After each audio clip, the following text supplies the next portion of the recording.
Okay, so today I'm working on some work shirts, and this shirt was brought to me by a company that I do work with. And when they brought it in last week or whatever, when they wanted names put on them, this is what was written on the paper that they brought in. When now they said that they made a mistake and they need an S on the end of this. I'm going to use my brother Luminaire to put an S on the end of there where I don't have to take this out and redo the entire thing. So what I did was I went into my software, my embroidery software, and I brought up an S in the same font. And I don't know if you can see real close there. It might be kind of blurry. There we go. Where they have crosshairs on there. Let me see if I can get it to see the red crosshairs, and then I just put a ink pen dot in the middle of those two crosshairs so I would know where the needle needs to go. Now the Brother Luminaire has a camera, so it's not hard to do this, but if you're doing this with a machine that doesn't have a camera on it, you can do it this way. So I just printed it out, cut out the piece. I made sure that I cut it where the very end of the embroidery was cut off so I could match it up to where it needs to go here, and that's what I'm going to do. I'm just going to overlap it to the L just a little bit and tape it in place like that. So now you see that it looks like it's supposed to look. Let me pull it a little bit further over. I want it to overlap a little bit because it would overlap a bit if I had done this all at the same time. So you get it to where that looks like it's supposed to look. And I'm going to take it over to the machine. I'm not going to use the camera. I'm going to bring the needle down right where that dot is, and then you can stitch it. So let's go over to the machine and do that.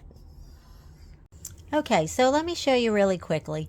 The Brother Luminaire actually has a camera, so I could project that S onto this. Let me show you how that works. Waiting for the camera to come on. Okay, you see way over here? That little shadow, that is the S that I need to line up with the S that I just put there. And with the camera, you really don't necessarily have to have that paper tape to it, but I find it makes it even better. So can you see how I'm just moving that S over a little bit at a time? I don't know how good you can see that on the camera, but I'm just moving it a little bit over time until it matches up with the S that I've taped in place. So you could do it that way, or let me turn off the camera.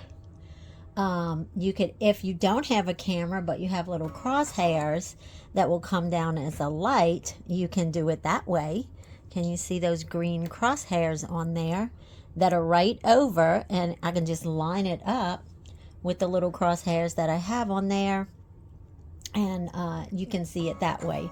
Or you can just kind of move around if you don't have the crosshairs, and just bring that needle down to see if you have it in the right place. And I actually need to move it just one tiny little thing over. Okay, let me move it just a smidge, and let's see where that needle goes down. I mean, we don't have to be this perfect,